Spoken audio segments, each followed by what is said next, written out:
Welcome back to the Women in Movement podcast. We're here with Anaika, also known as Nikey. Nikey is an instructor, an MC, a dental hygienist, a community coordinator. Nikey wears so many other hats, in this world.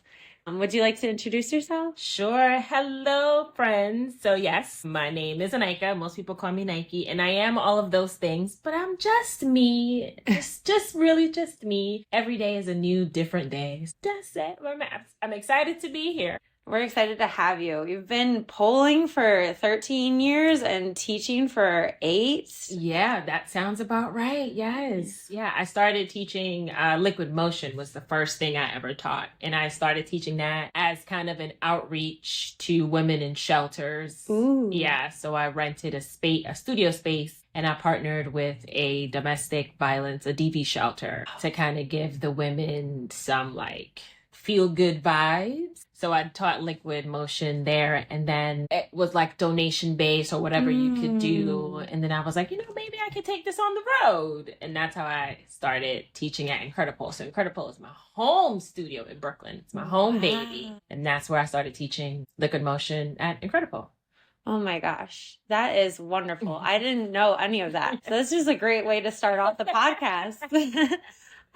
Women shelter. I think that's just so powerful. For the listeners who don't know what liquid motion is, it's a floor-based movement practice that Jenny Janiver had created at Body and Pole. And so shout out to Jenny. Jenny is my love. I love her. I love Jenny so much. Yeah, hopefully we can have her on one day as well.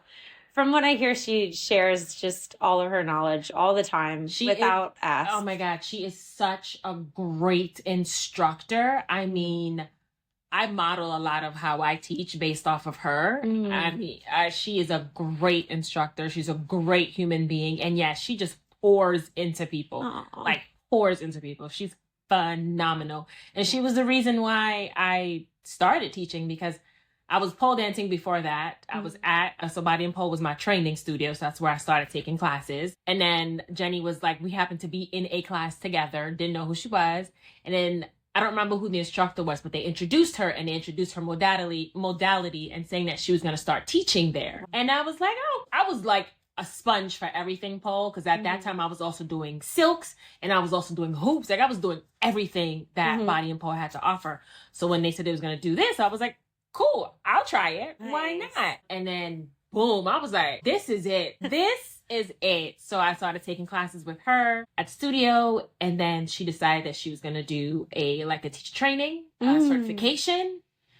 And I was like, okay, I'll take it. But I wasn't going to do anything with it. I just wanted to be immersed in liquid motion. There was no real reason for me to because I didn't have any. I mean, I was a professor at NYU, I was a teacher, but that was not a thought in my brain that I was going to be teaching this, right? Right. I just wanted to be in the space of liquid motion all the time. And then with my nonprofit work, I was afforded the opportunity to work with women in shelters doing other things. And then this kind of the stars just kind of all aligned. Yeah. And I was like, well, I have this certificate. I'm already working with women. I'm already working in shelters. You built their trust up. Yeah. And I was like, and I found a dance studio space. I rented it out. It was fairly cheap because I wasn't charging anything. It was a donation base, or if, you could come, whatever you could do. And I was like, oh, let's just do this. Oh, and my gosh. That's kind of how it happened. It was, I never had any intention, when little old me never had any intention of doing any of this. Nothing. My life literally works where a thought or something, I'm like, try that. No preparation, no planning, no research, nothing. I should try that, see what happens. Yeah. And that's how that happened. And figure it out on the go. And figure it out. What's working, what's not working. Make adjustments. But yeah, a lot of times people, they do plan so much, and then you're like, sometimes the best planning is the experience, and then what is not working, what's not hitting. Yeah. That's so cool. What did you learn from working in the women's shelters or this space?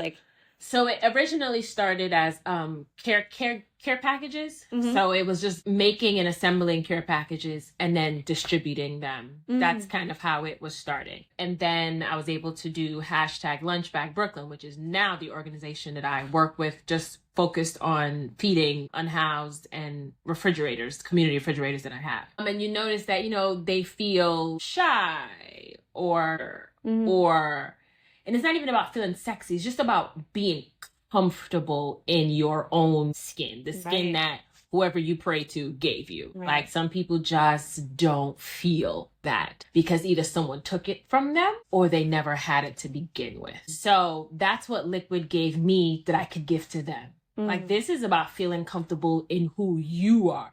It don't have to look like how I look. And that's how I teach to this day. It ain't got to look like how I look. Are you hurting? Perfect. Then it looks great. Is your body aligned? Wonderful. You look amazing. Is your head on your shoulders? You're doing a great job. Like there's no reason to be like, point your toes, straighten your legs. Some people just want to feel comfortable in their body and sometimes just moving makes people feel comfortable after a while. It takes a minute to warm up, right? Yeah. It takes a second because this is a new thing. Yeah. You're on the floor, you're rolling around. This seems a little weird. But once you get out of your head, and that's all I was really focusing these women on, was like, just get out of your head. Yeah. Just crawl. See how you feel in this crawl. Sit on your butt. Yeah. Roll down to your knee. Like, yeah, you did that as a baby at some point. Let's just make it. Just make it. Oh, now you feel good. That seems okay. Get a little wine. Get a little twerk. Get a little pop. Pop it. Just start adding on to it. Yeah. And always make it fun. But that's what I noticed. You needed to break them out of their shell first before you could even be like, put your toes or do this or make it all rigorous. That's not necessary. They're not coming here to become professional, anything. They're here because A, they don't really know why they're here, but B, they think it might be a good idea. So let's make it fun. Let's make it a fun, safe environment for them. Just get them out of their head for an hour. Like, why not? There's so much packed in their head already. Yeah. Let's get it out of there. Yeah. Yeah. So I love all of that. I think that the most important thing you can do as an instructor is make sure that everybody feels comfortable. And if people aren't feeling comfortable, their body's already going to be doing weird things. If they feel comfortable, they're going to do things that feel natural to them. And also, the floor is something that we don't really have enough of a relationship with now as a human being. Anna reminded me of that the other day. But I think as well, it is a place where people can learn to utilize that tool to become very comfortable. Yes. Like it's full of sensory opportunities to really understand how muscles connect in your own body or connect to surfaces or pressure points. You can give yourself a great massage from rolling around on the floor. Absolutely. It's a great comfort too. It is a great comfort. It's a great, like you said, it's great for sensory sensibilities. It's just a great tool to utilize in your arsenal, whether you are a movement practitioner or you're just getting into something. Like it spans the gamut. Yeah. And like if you want to break it down to a scientific standpoint of like you're releasing lymphatic drainage, which is like your waste. Like people, you could do your research on it. There's a lot of benefit going to the ground, coming back up. If you want a real workout, put on a timer for 30 minutes, stand up, get to the ground, stand up, get to the ground. 30 minutes, you'll be on fire the next day. Absolutely. It's tough stuff. But yeah, that's wonderful that you took this space and you connected it to a community that seemed to need it or need some type of movement. I love that. That's so beautiful. Thank you for starting off like this. So young Anaika, what was young Anaika like? What was... She was a four-eyed little wonder. So what you see in front of you is exactly who I was, just not as loud, but very just like, I want to do it. I want to see it. Can I go? I want to be there. I want to do it. Like just all in the business, but just not as loud. But I still take, like I have my friends did a great job for my 40th birthday. They had like pictures that they got from my sister. And my friend is always like, take regular photos. Cause I take photos like, I'm always like cheesing. I have like I don't take regular pictures. Like, I'm not just standing and smiling. There's like something weird happening. So one of the photos that they had was me at 8 years old doing the same pose that I still do now. And I showed my friend and I was like, you see, I've been this way my whole life. I've always just been 4 eyes, because I'm wearing glasses now, wearing glasses then, and just always wanting to get into stuff, wanting to put my head in something that I don't need to, getting in trouble with my mama because I was crying because I wanted to do what the big kids are doing, and she was like, you can't do it. It's not for you. You're 8. They're 12. And I'm like, so just not in like no crazy trouble, but just always trying to be in the business, trying to be in other people's business. And you came from you were born in Panama. I was born in Panama, the country, not Panama City, Florida. Yes, I was born in Panama, the country, and I was I spent my youth there. But my whole adult life has been here. Like, all of my critical schooling has happened here in the U.S. But I was born in Panama, and my first language is Spanish. Still speak Spanish. Use that for my big girl job. And yeah, like, I get the chance to go back home. I haven't been back home since before COVID, but I still have family there. My uncle just retired military, moved back home, bought a house. So I need to go and visit and lay my feet up on his couch and get weighted on head and foot. Yeah. Wonderful. I'm sure it's beautiful there. It is. So I can't, sadly enough to say, I've never been a tourist in my own country. So I've actually never even been to the beach, because I live countryside. So I've never been to the beach in my own country. So, but yes, it is beautiful where I am, but you know. Nice. So then what movements did you do as like a child or teenage years or into your college? That's so funny, because I really didn't do much. So in like, I can actually go through like my schooling years. I was a step, so like cheerleading, but like there's like a booster. So I was like a step. Oh, yeah. I did step. Nice. When I was in like early elementary and junior high school. Then I did a very small stint in track. Okay. We had like dance class, but I wasn't like a dance group. So I did like dance class, like jazz and like tap. And I would do like the showcases that we had like at school. In college, I did nothing.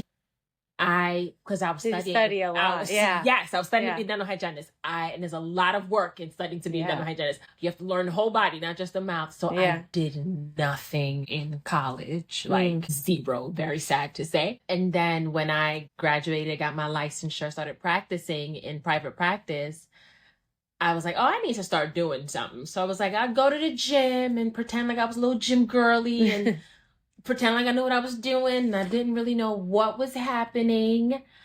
And then I was like, I did that on and off like a long time until I was probably about 28, 29, somewhere around that time, or 27, whatever. I'm 40 now. So somewhere in that time frame, I was like, I really want to do something else that's like, I'm getting an actual workout and I'm having fun, because I wasn't having fun at the gym. Right. Like, I would go to my neighborhood gym, be there for like an hour, hear people grunting. And I'm like, this is not, like, I'm not having any fun. Like, I love music, so I'm listening to music, but there's no motivation. I have nobody to talk to. There's a lot of guys here. It's uncomfortable. I mean, I used to live in the hood, so, you know, hood gyms and hood dudes, you know, they all looking at you. I'm like, I don't want to be here anymore. So that's when I started like researching like alternative fitnesses, like ways to work out and have fun. And that's how I found pole. Nice. That's where that came from. So there was my long college and dental years of studying where I did nothing. And then when I got like established and licensed in private practice, I was like, oh, I need to move my body. I can't just go home and go to work, Something else has to happen. So I found pole. I did my research and I was like, I could do this. And I came in just like how I feel like every of my intro students come in, with sleeves on and long shorts and walking in very meek. Like, this might not be a good idea. But I remember my first class, it was a snowstorm, a typical snowstorm, like not shut down streets. But I was like, I kept calling the studio because I'm like, are you guys going to cancel class? Because it's snowing and like, the trains. And they're like, no, if the trains are running, we're here. So there was like nobody in my class. And I remember my instructor, I love her to pieces. She's no longer, I don't even know where she is anymore, but she's no longer anywhere I can like Instagram her or whatever. But I remember her to like everything. She worked us. I was like, oh, I know, now that I know like what is an intro class, I was like, oh, this is not an intro class. She worked us, but there was nobody there. Right. So she was like, why not? And I didn't know any better. I had so much fun. And I was like, oh, yeah, this is it. I'm here. When I tell you I was at the studio like 4 or 5 days a week, I spent all my money. So it was home, work, studio, rinse and repeat. I was like, pack my lunch because I had no money to be outside buying no food. Right. I had to pack my lunch. And that's when I fell in love with pole. It was the first class. So even though I hate snow, I appreciated the snow that day. Right. Because not only did I get a workout, but she was like, it's just us here. It was like 4 people. She's like, we gonna have some fun. But now I know that was not an intro class. Nice. Yeah, it's interesting that you say you were discussing your college years as being so sedentary, and it's kind of like sad that in the US, like our college years or the learning period has to be so sedentary, especially when it has to do with health. You're like, this doesn't make sense because you said you had to study the whole human body. So you're like, actually, I need to move, which is good that you found movement after you were motivated to do that right after college, because not everyone is. But yeah, I think that this is a good segue into your pole classes. So you having this just beautiful first intro class experience makes sense into your passion to teach intro and beginner 1 levels. So when preparing for this interview, I was like, oh, what's so cool about Anaika is that you really do take pride in your intro and beginner level classes. And that's like that's your passion. That's kind of what you want to focus on. And I think that's beautiful. That's an area I would love to focus on at some point, because just like getting people to fall in love with something through their own body movement is just so beautiful.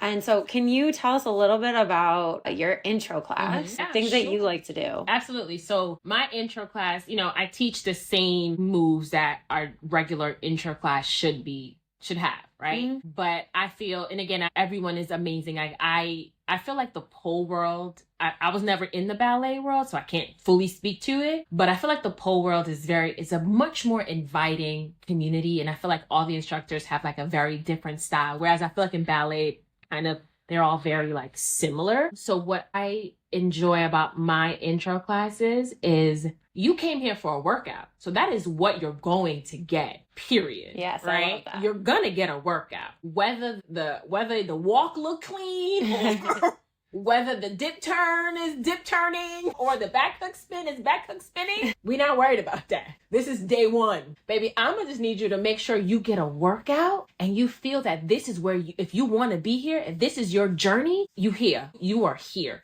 So I repeat the same thing in my classes every time. Pole is a journey, not a destination. You choose how your journey is going to look.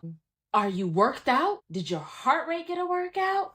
Do you feel safe? And are you having fun? If those 4 things check the box, in 3 months or 4 months from now, we can refine the movement. You have to fall in love with it first before you start thinking about refining it and making it clean. You got to fall in love with it first. Yeah. Right? You can't just come here expecting everything to be perfect. So my music is always upbeat and energetic. I mean, I'm a little hood girl, so I love me some rap, love me some, 90s. What are some of your go-tos? Oh my God. So I have a set playlist that I have. So, but it depends on my mood. So sometimes you walk in my class, I'm playing salsa. Sometimes I'm playing Afro beats. Sometimes I'm playing soca music. or reggae or dance hall, which are not the same. Then I'm playing like rap. I will play the whole Glorilla album. Like it depends on my mood that time. And I tell my students, you here for me and my music. I don't care about nothing else. Oh, this is how I feel today. So this is what you go get today. I don't take requests for music because this is my mood. So I'm telling you, 1 week it'll be, I recently fell in love with trap country, like this country trap. What? First of all, I can twerk to country music, baby. So there was like a month in time where it was all just trap country music. Nice. So it really just depends on my mood. But that's one thing, my students are always complimenting me, like, can I have your playlist? What's your playlist? I'm like, follow me on Spotify. It's all on Spotify. But everything is on Spotify. I just hit shuffle because I curate different. So like you'll see the salsa playlist, you'll see it's different playlists, but I just hit shuffle and whatever comes out, comes out. Nice. But it's the experience that I want them to have. I want them to come in because they always come in super like quiet and shy. And I'm like, you came here to a pole class because you saw P-Valley or you want to learn to shake your ass? Like, you know why you here. Like, it's okay. I'm not going to tell your mama. I promise you. I won't tell nobody on you. Like, shake that ass. It's fine. No worries. It's okay. I'm not going to tell her. And I feel I do that because I want to loosen them up a little bit, right? Because also when you get loose, your brain opens up and you start to pay attention more. When you're so rigid and you're like thinking, your brain doesn't get the chance because you have to learn it in your brain first and then your body will follow. You have to understand it. Once you understand it, your body will do the things, right? But if you don't understand how I'm speaking or what I'm doing, another modality that I have is I teach with one sock on and one sock off. Right. Right. So that way there's a lot of noise happening. There's a lot of other people around you. And if you want to focus on me, maybe I'm saying things too quickly or you're not catching it. But if you see my feet and you can understand one sock is off, one sock is on, then I'm like, take one sock off. Just emulate me. Right. So I give a lot of, and I think that comes from me being a professor. Because I have different learning styles in my classes when I used to teach. So I cater to different learning styles all at the same time. And sometimes they don't even realize that I'm catering to all different, because some people are auditory, some people are kinesthetic, some people are visual. Like everybody's a different type of learner. So I try to hit all three of those and always add fun in it, because once you laugh, your barriers are down.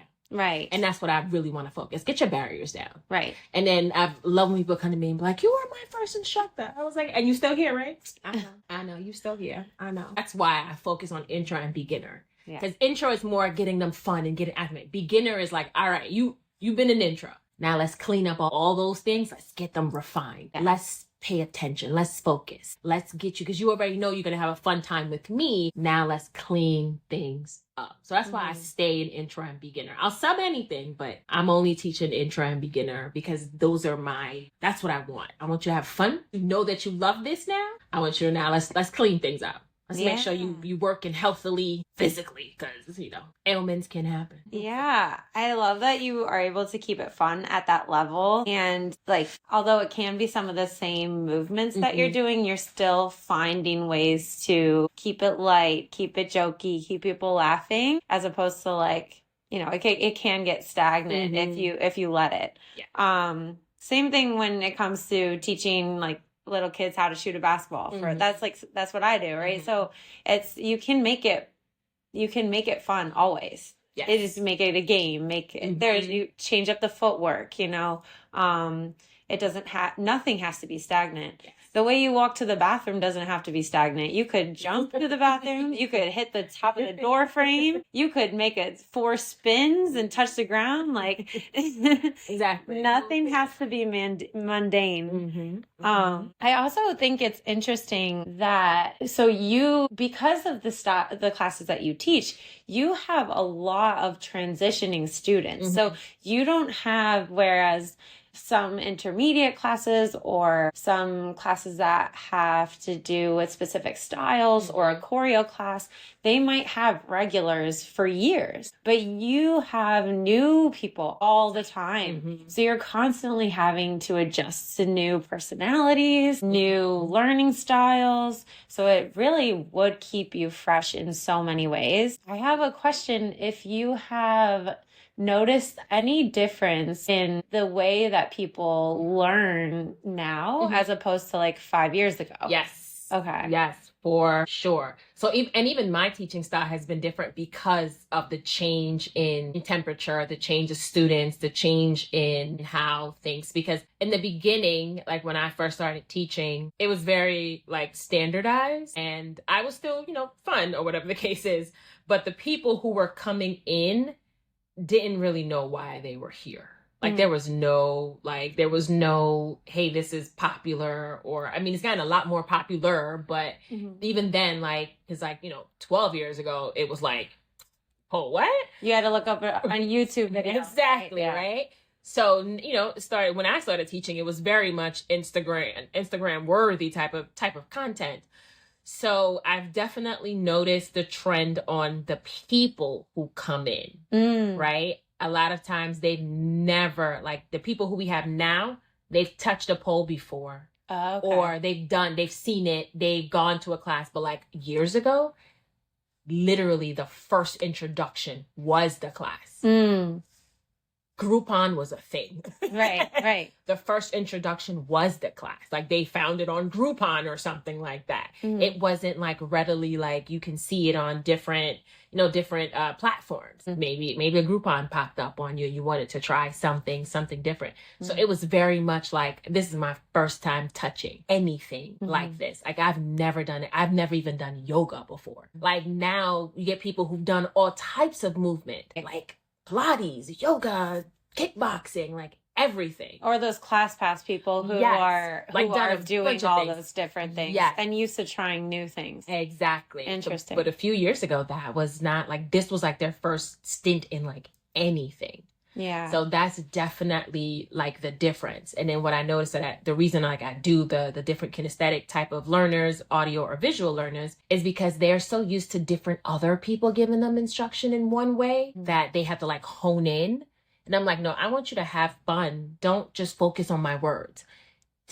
Look at my feet. Like listen to the music. Let it take you. Let it carry you. Feel you. Like don't just focus, because fitness back then was very rigorous. It wasn't like have fun fitness. It was like, follow this, do this, make sure you look like this. So they were like really like soldiers, like robotic. Back then. Yeah, it was a lot more conventional training back then. There's been a lot of opening up the box to unconventional training, which I love, because like I've always been about unconventional training, whether it's, trying to lift a barricade or, like all different things and not just a simple barbell. Oftentimes the time you get hurt is when you're lifting a straight barbell or, but yeah, I think that that's interesting with the shift in individuals. Do you see, or do you think that some of them are more visual or auditory, or do you see a difference in the way that like they're motivated? I feel like a lot of them, when they come in, they don't know what to expect, right? So I pull out all my tools in the beginning. I give them everything. And then when I'm watching individual students, because I especially like my beginner one students, because a lot of the times they're not the same beginner one students that I've always had. So I start with after the warm up, I give them time to freestyle before we even do anything. I love that. And I watch every single person to see where their capabilities are. I can tell the people who are here for the strength.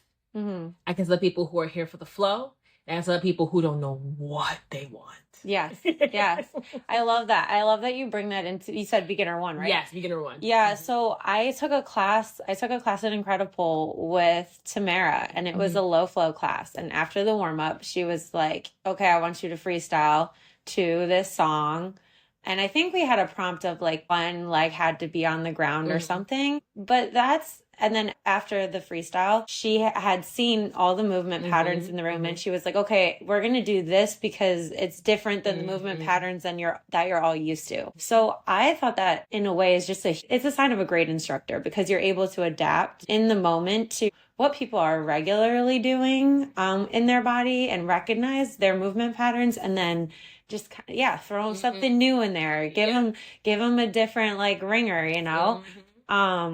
Yeah. So I think that that is just a beautiful way to do a beginner class, because you're dancing. Yeah. And I'm like, I have like, for my beginner one particularly, I have a set of 10 classes. Like I have 10 lesson plans. And that's the 10 lesson plans that I teach for everything. Like, and within a year, I might do all 10, or I might only focus on 8. This depends. But I have like a set 10. That's my lesson plan for my beginner one classes. So I can deviate, I can mix and match, but I've memorized those lesson plans. So I know exactly what I'm going. I know when I walk in what I can teach, but I never pick a lesson plan before I see who's in the class. Right. Because I've memorized my 10. So if I need to pull out lesson plan B, because I'm seeing that I have students that are all wanting to climb, and lesson plan B is all flow, right? Like you could climb later, baby, because I see everybody want to go up and ain't nobody do nothing down. So I memorize my lesson plans, so that way that's why I always do my freestyle. I mean, we do freestyle after, but freestyle first, because I want to see what bodies are in the room. What are their capabilities? Because of course I go to all my students in the beginning and I say, tell me your name, give me your pronouns. I go through injuries, all that. But then I also ask, tell me about your pole journey. I want to know what you've done, what you don't do, how it is, how long you've been doing. Like whatever your journey is, just give it to me, because that also formulates how I'm going to move. Right. So it took a while for me to memorize all 10 of my lesson plans. So it took a minute, but it's helped me to know, based on the people that are in here today, this is what I'm going to give, as opposed to doing it like, hey, I'm going to give this to you regardless if you want it or not. Right. Because different learners, different styles. You got to accommodate. It's a group of people. You got to accommodate. Yeah. Right. And like a lot of times when you ask individuals for injuries, that's not usually the problem, right? The injury is just the overused area. So seeing them freestyle, you might be like, yes, you said that your left foot is often in pain, but maybe you're not moving your right hip enough and putting weight into your right side. Yeah. So that could be the cause of why your left foot is taking all the weight. Classic what just happened. I just taught a class, and this young lady was like, she was out for, I want to say she said 2 months, but maybe it was a month, because the top of her foot was hurting her from climbing. Now, I recollected that, and then we actually did climbs in that class. And when I looked at her foot, I'm like, baby, that's why your foot is hurting you. Look at how your foot is. Look at where your foot is. Baby, that's not where your foot's supposed to be. Give me your foot. This is where your foot should be, honey. Yeah. She was like, oh, that feels different. I was like, yeah, baby, you was trying to kill yourself. Why? I'm like, I tell them all the time, I'm like, baby, you paid to be here. Why are you paying to suffer? Yeah. Suffering is free outside. Don't pay to suffer. You can get that for free outside. Let's fix this. Exactly. It's fixable. Let's fix this. Yeah. Don't stop what you love to do because you didn't know. And again, I'm like, and I made it like, I wanted to make it like a teachable moment, but also a joking moment. Yeah. Because I don't want her to feel like she's been doing something wrong all this time. It's like, technically, yes, it's not right, but have you done this before? Like, have you been doing this your whole life? It's only wrong because you didn't know. Now that you know, we'll fix it. And now we have to pay attention to it. Like, let's not rush to this climb now. Before you even stand up, am I in the right position? Is everything okay? So I do that with my students a lot. I'm like, why are you moving? Did I tell you to move? How do you feel? Right. Hold that. Does everything feel okay? Do you feel your shoulders are pulling down? Are you slumping? Like, explain to me what's happening in your body. Now that you can explain it, this is how I want you to do it every single time. Let your body and your mind connect. Register together. Don't let one go without the other. Because they sold everybody. And I know because it's New Yorkers. New Yorkers love to rush. We like to rush through everything. Maybe take your time. Ain't nobody paying you to be here. Enjoy the time that you're here. Exactly. Yeah. Enjoy it. Yes, enjoy it. Yeah, I think that too, with like this spirit that you have, it's a very coaching spirit. So I'm surprised that you didn't have more of a, like, you had track as athletic background. You had the cheerleading in you, so that's where I can see this coming out. But I can hear it when I walk down the hallway. I'm like, oh, Nike's here. Like, you definitely have this presence and this voice and this coaching. You got this spirit. So yeah, if you haven't taken a class yet, definitely try to meet up with Nike and take one of your classes. Nothing else. We gonna have a good time. We gonna have fun. Yes. So is there anything that you think, kind of lifted that spirit in you, that coaching voice? I like to see people, especially if they're around me, be okay. And whatever that okay is for them. Right. So in dentistry, before I specialized in pediatrics, I was in general practice. And I noticed that a lot of the adults that I would treat scared out of their minds. And I'm talking like men, and not to like generalize, but men have this big idea, like big burly, I'm never scared of anything. Sit in the dental chair and gripping the chairs, you could see the whites of their knuckles. Oh, wow. And when you start talking to them, it's always the same story. They had a traumatic dental experience as a child. And that is when I knew, I need to be in pediatrics, because I need to get y'all before y'all get to this. Yeah, I love that. I'm a preventative person too. I'm like, how do we stop this process? Right. Like, I wanted to be in general, but I'm going to go to peds. I'm going to stay in pediatrics, because before y'all get to this level of fear and y'all don't even show up in the dental chair, and by the time you get here, maybe it's salvageable, but we don't even know. We here on a prayer in the wing, trying to figure it out.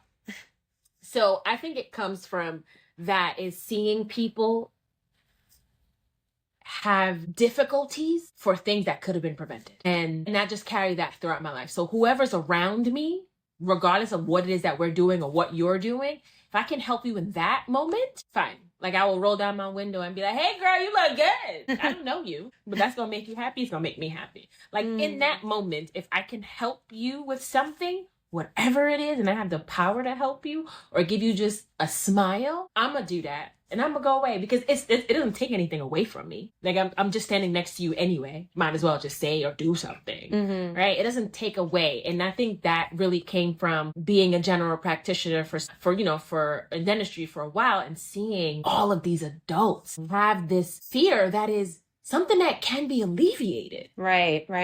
Because the expression pulling teeth gets on my nerves, because it makes it seem like things are going to the dentist is always about pulling teeth, and it's hard. Yeah, but pulling teeth actually is probably the easiest thing you can do at a dental office, believe it or not, because you full of anesthesia. You don't feel that. You probably feel someone drilling and filling before you feel somebody pulling you do that, right? Right. So that expression annoys me, because it's not true. But that's the rap that it gets. But because, 30, 40, 50, 60 years ago, the technology that we have now didn't exist. There was no prevention. And please don't get me started talking about public health in the world, the way the world is, because that's just, it's pissing me off. But like, the preventions that we have now didn't exist 30, 40, 50, 60 years ago. So these adults that used to come in my chair, they all had horrible experiences. Pediatric dentistry is a newer modality. Like, there wasn't somebody that was a designated pediatric dentistry. Right. And pediatric dentist was not a thing. It was just a family practitioner, a family dentist. Right. So it was one-stop shop. Right.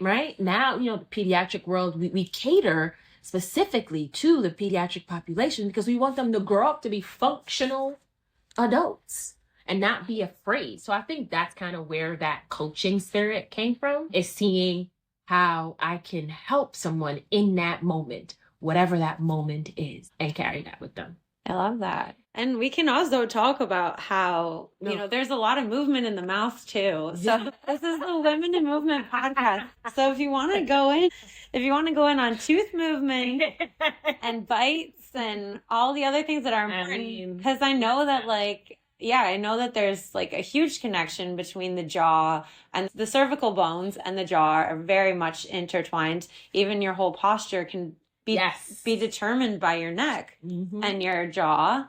And there's certain programs out there that actually go into jaw training. Yeah. I have a friend of mine. She's a myofunctional therapist. So she works with how your tongue sits in your mouth. Right. Or Scott, working with the breathing, right? Because a lot of people, if you breathe from your mouth and not through your nose, you're drying out your teeth. You dry out your teeth, you get cavities because plaque and sugar and acid are stuck on your teeth. And if you don't have any saliva to wash it away, boom, 3, 4, 5, 6 months from now, you have a cavity because you're breathing, because you're a mouth breather, right? Like it's like the body is a wonderful, wonderful place, but it's not separate. Every single part of you is connected to every single other part of you. Like the neck bone is connected to the shoulder bone. I mean that song. The knee bone connected to, like, it's the truth. Everything is connected. Yeah. You can't separate one from the other. Even though I do wish that I could take my right shoulder, take it off, send it to the shop, let the shop fix it, and then come and pick it up at a time. Because, sometimes my right shoulder be a little funky. Yeah. Like you can repair car parts and replace car parts. I kind of wish I could replace body parts. Without surgery. But, that's neither here nor there. Yeah. I love that you spoke briefly about the, breathing through your mouth. I know that is a trend that is going around lately about the nasal breathing, people learning about mouth tape finally, and those little tricks to help you.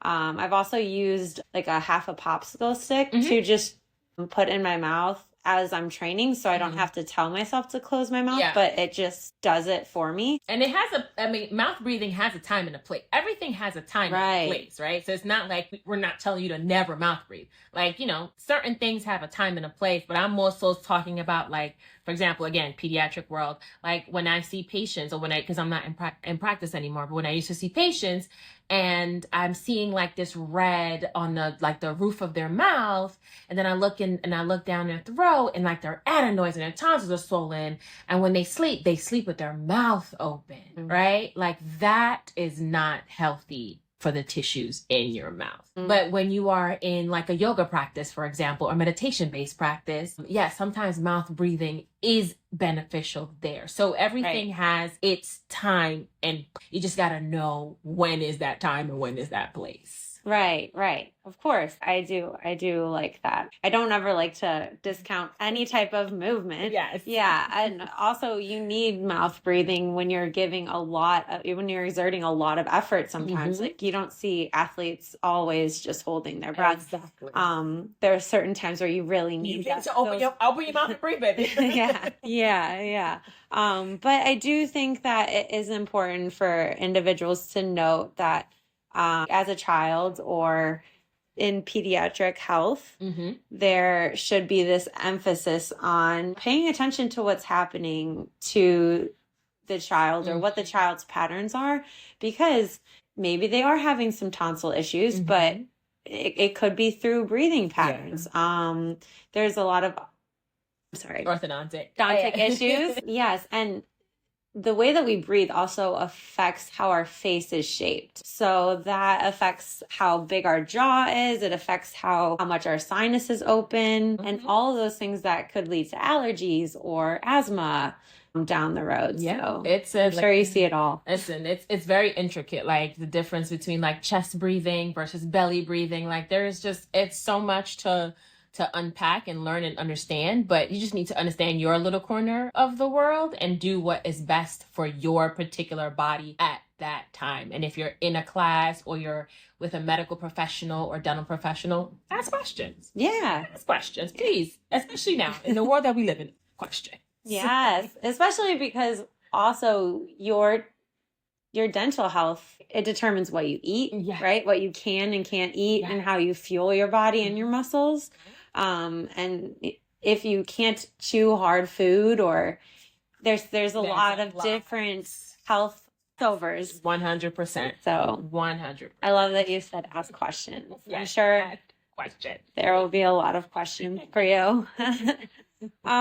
Okay, cool. So we also touched briefly on the way that you like to make things fun. Something that I want to kind of discuss with you is some of your fun analogies that you have, and ways that you can keep things simple and people can remember them later on. Now, one of the things I remember from taking your class a very, very long time ago is the idea of pirouette. Now, a pirouette in pole can be a very hard move. So everyone teaches it in different ways, but they usually try to cue it in a clear way. You tell everyone to tell a time, spank the ass. So tell a time, smack the ass is one of your fun analogies. And I still remember, you know, like 2 years later. But I was wondering if you have any other fun ones that you could share. I have a bajillion of them. God, now I'm on the spot. They usually come to me when I'm teaching. Right. But yeah, so tell a time to slap that ass is definitely one of my for like the pirouette. I also do pizza. So when you need to put the pole in like between your, and I'm showing because I know people not watching, but when you like your index finger and like your little thumb's little crib here, I call that like you're serving a pizza tray. So pizza, so I say pizza. I do that one. What else do I do? I'm trying to think of all these moves. I have so freaking many. Is there any for liquid? Let's see. Yeah. I know I have them. I just cannot think of them right It's okay. Yeah, we can always pop them in later in the convo. Yeah. I can't think of them. Yeah. No, but it's like, it's super helpful to have those simple things that people can relate to years later. Wait, this is not a beginner one typically, but like when I'm like cueing or not so much shoulder mounts. Right. And not like prepping, not to actually do them just to get people used to it. I'm always like, pretend that you are a turtle in a shell with a coat on, and then put on a North Face, and then put on a McLaren coat. And that is how you want to be. You do not want to open up your chest and put your clavicle on the pole. You're a turtle in a shell. And I literally get down on the floor like a turtle and put on all the coats. I like that. I like that imagery. That's fun. Yeah. So I do. Yeah, I literally do stuff like that. Like nice. I like to relate it to things that people can actually like see and understand. Yeah, I love that. Let's also discuss your emceeing. How do you go about emceeing for an event? I know your outfit choices are definitely up there in your priority list. And rightfully so. They're wonderful. But yeah, how do you like to prepare for it? What do you like to emphasize? So I have to give a full shout out to Roz and Sam because they are my inspiration. So if you don't know them, that's Roz the Diva. Yes, Roz was on like 2 episodes. Perfect. And the love of my life, Sam. Like I love Sam. Doblik is their last name, but it's just like the hair and just Sam. But anyway, so I can talk about Sam for hours. So those are like have always been like my inspirations just because they always keep the crowd fun and engaged, and that's what I love to do. I mean, that's just like my personality is to keep people fun and engaged. But I like hosting or like emceeing pole shows because I like to give the crowd something that they're like, listen, you about to be in a different world. If you've never been here before, it's a whole different world. So I always started off with a little, like a very bare bones freestyle. Like I don't practice the freestyle. I will pick the song in advance, and then whatever happens the night of is what I'm going to do. So I don't really know what I'm going to do when I walk on stage or when I walk into the studio. But yes, outfit choices are important. They have to accentuate my booty, whatever it is, I have to accentuate my booty. And I always have to have something that I got to take off. So I want to give you the moment of surprise. So those are the 2 things. Got to be something I got to take off, and it got to show my butt. Once we doing those 2 things, everything else falls into place. If those 2 things are not right, it ain't going to work. It ain't going to work. But I enjoy it. People always like surprised. I'm not really like an extrovert. believe it or not. Like, I'll talk to you if you talk to me, but I wouldn't like start like a whole conversation with like a stranger unless you need help. But I literally like just go about my business. Like, I just go about my life. Like an extra intro or intro extra. I don't know how that goes, but I'm like that person. So when I have to do a thing, I will give it my all. If you ask me, I'm going to do it. I may or may not volunteer. Like, it really just depends. If you ask me to do something, I'm going to give you 100% of that thing. And then when I'm done, I'm done. Like, my social battery, I be gone. Like, I disappear. Like, it's it. I give you everything I have. Yeah. And then once the clock strikes midnight, baby, I am in my car on my way home to take a shower and sit on my couch and watch Law and Order. There you go. That's it. There you go. Because I deplete myself for whatever I need to at that moment. Don't ask me for nothing else though after that. Once I've given you everything I got, don't ask me for nothing else. Please, don't. Because I ain't got it. Yeah. I think you also do a very just wonderful job as an MC because you also are an intro and beginner teacher. So it's you get to explain the person who's performing through their first steps of pole, which is nice for people to hear too and understand the journey that they went through. And I love doing student showcases rather than like teacher showcases. No offense to teachers. You guys are great. But I love, because it's like a lot of the times it's newbies and they're like, and I want them to feel the love. So I tell the crowd, you either like it or you love it. There's no in between. So you gonna clap or I'm gonna make you clap. But like, I just love for the students to feel that love because you're in a safe space. People want to see you succeed in this. And even if you don't, and I tell them all the time, nobody knows what you're doing except you. So if you fuck up, you miss a step, keep going. Right. Because the minute you stop and stare into space, that's when they know you fucked up. Don't nobody know what you're doing. And most of the people that come or watching you can't do what you're about to do right now. Right. They can't. Right. So maybe you already ahead of the league. Just keep going. Right. Keep going. Yeah. Yeah. I love all of that. I think that as like a new student coming in or even just a young performer, that would just be wonderful to hear. You got this. And even if you don't, pretend like you do because you still do. I think there is this common theme with you of seeing potential, like this potential in people, whether it's through dentistry, whether it's through pole, or even the hashtag lunch bag community that you have. It's this seeing this potential in people. And even though you say sometimes you're an introvert, the extrovert of you, I feel like, comes out when you see that potential in someone and you just want them to succeed in whatever way possible. I don't know if that resonates with you. That is true. Like, I will literally be in a room full of people and I will just not say anything. Like, I will be just sitting by myself, like playing on my phone, playing the little games that I have on my phone or listening to like a podcast. I love podcasts. Listen to podcasts, listen to music. Like, I will always have like a AirPod in my ear. But if I see something or somebody approaches me, all bets are off.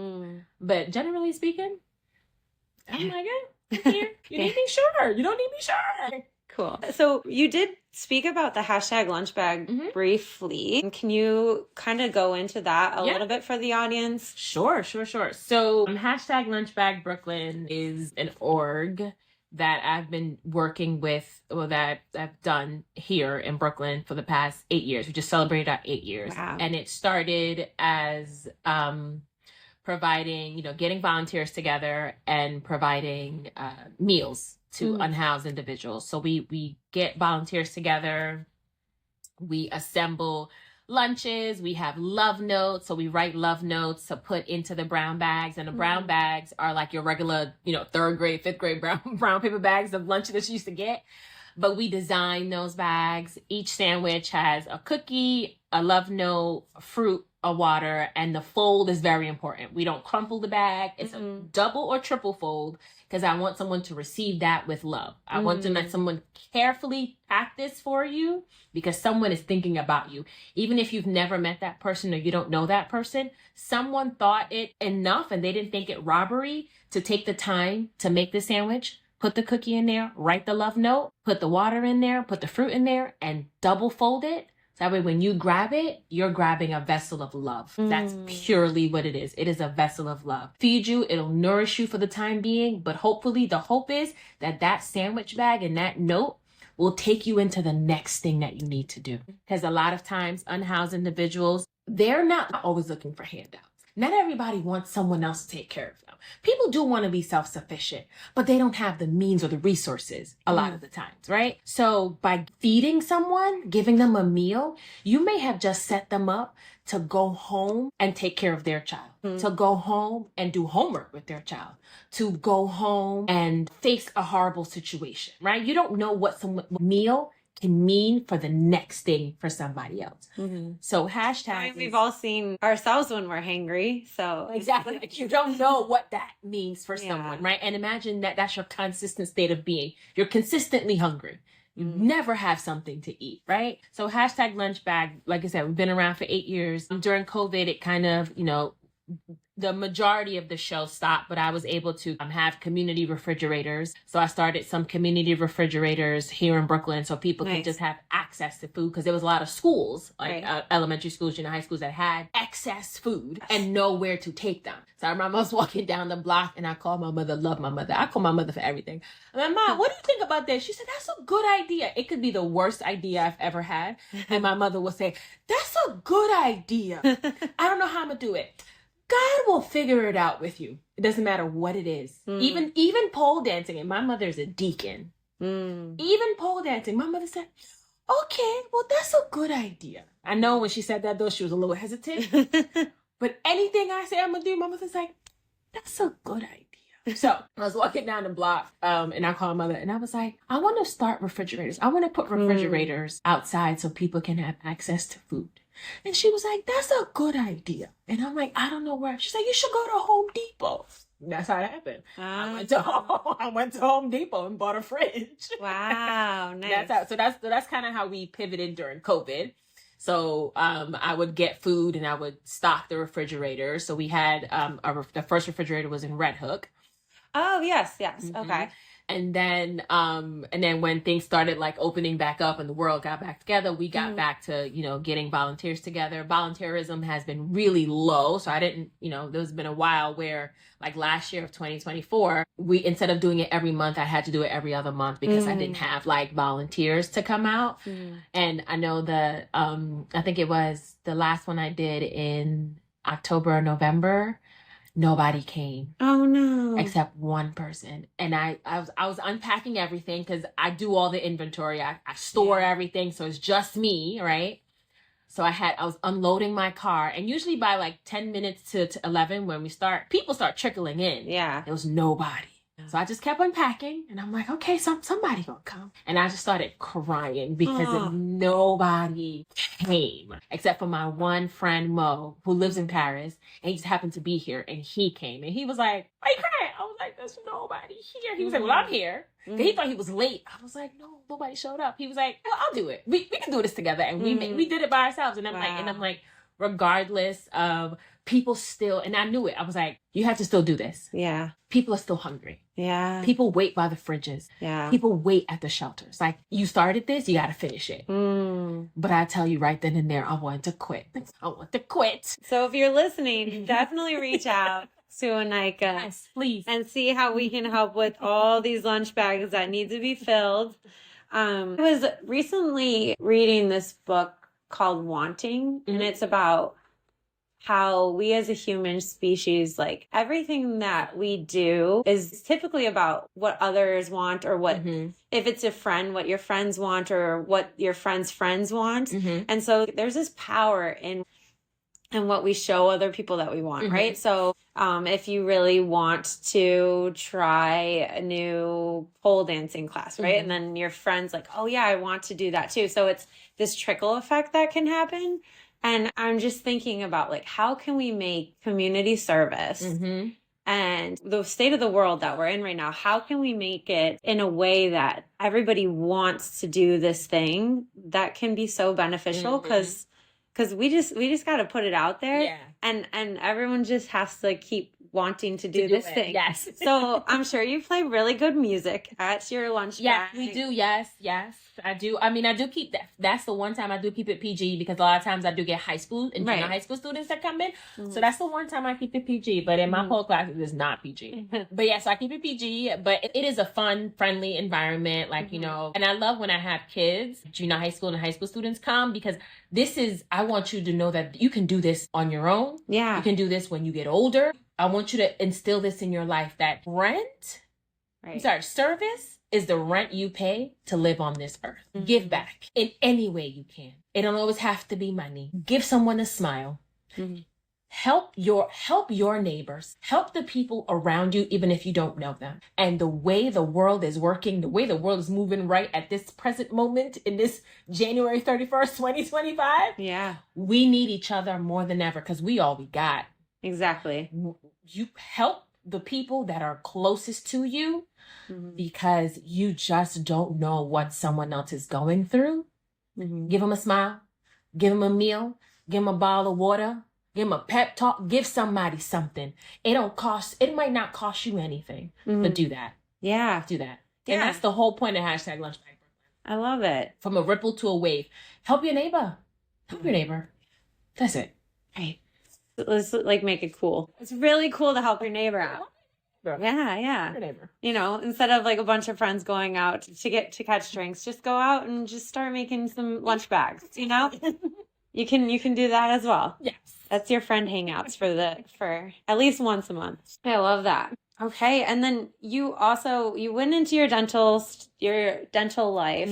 I know you had the mobile vans that you're in charge of as well. Yeah. So for my big girl job, I manage community mobile vans that provide free dental screenings to children 12 and under in underserved and underrepresented areas where dental homes might not be an option for. Where are some of those areas right now? So I have 8 mobile vans across the U.S.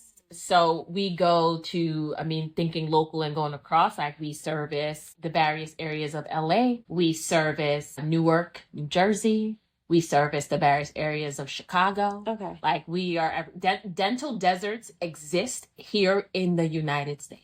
You don't have to go far. Dental deserts exist. And everyone's like, there's a dental office on every corner. Yeah, but they don't accept Medicaid. They don't accept Medicare.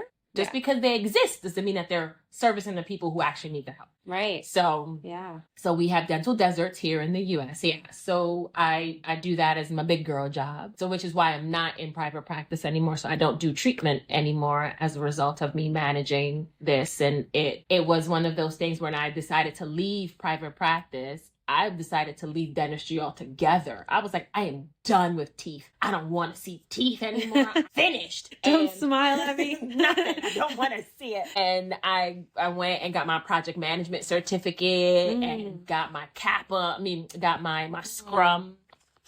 Started doing all of that. And I was like, I'm going to be a project manager because I have the soft skills and now I have the hard skills. I took all these classes and these certificates. And I knew for a fact that I was going to work at Spotify. You couldn't tell me I wasn't working at Spotify. I was like, Spotify, music, me, Spotify. I can't sing to save my life, but I love music. They need a project manager. I'm working with Spotify. Yeah, no. God was like, yeah, no, baby, you're not doing that. You still going to be in teeth, but you're just going to do it this way because you're going to help people because I know you want to help people. So this is how you going to do it. So you're not going to touch the teeth anymore, but you're going to help the people who need who need it. I was like, well, I don't want to do teeth in the morning. I don't care. That's what you're doing. And I love what I do. Anything that I can do to give something to somebody and help them makes me very happy. And knowing that I can do this across the U.S. is even better. That's wonderful. The idea of mobile vans to serve those neighborhoods and I just didn't even hear about that until doing the research for this. Can you plug that again real quick? Yeah. So because I work for big corporate America, I can't say the name of it, they don't know about my real life. But it is, we service schools, we service churches, community centers. But honestly, mobile dentistry it's a newer thing, but it's definitely a thing. Definitely do research if you're interested in it. You can find mobile dentists near you, mobile dental hygienists, right? And if you, feel free to You know, I know you're going to put my my contact information out there. I'm definitely willing to talk to anybody as it relates to, you know, finding care for you dental wise, because it is not separate from the body. If your mouth is unhealthy, you are unhealthy. So it's very important. But I do have, what I can plug though is I am on the board of an organization called Brown Girl RDH. Okay. Which is now starting outreach. But the way Brown Girl RDH started was my amazing friend Martel, she's awesome, wanted to give back to Black and brown men and women who don't have the means to go to dental school or dental hygiene school.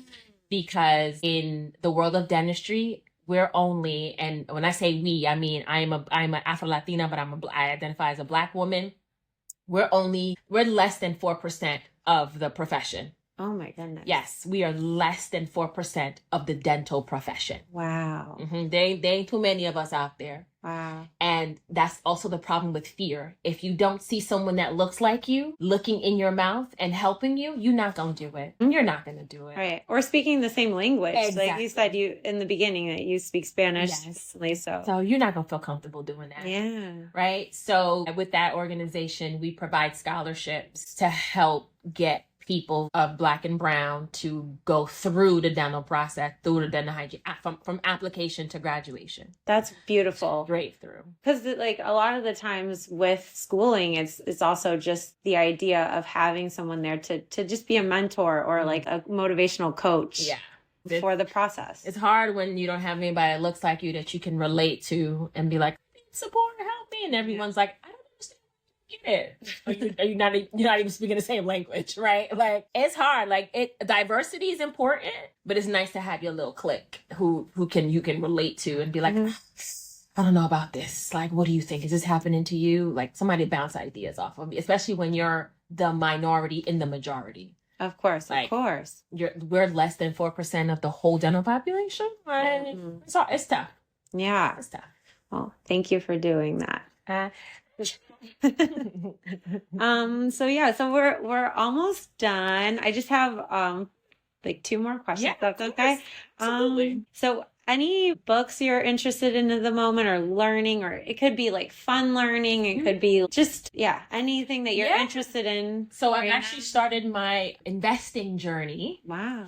Yes. So when you get to be a woman of a certain age in your 40s, you start thinking about retirement. But don't wait too late, baby. I'm telling you, if you're 20, start now. Just get it now.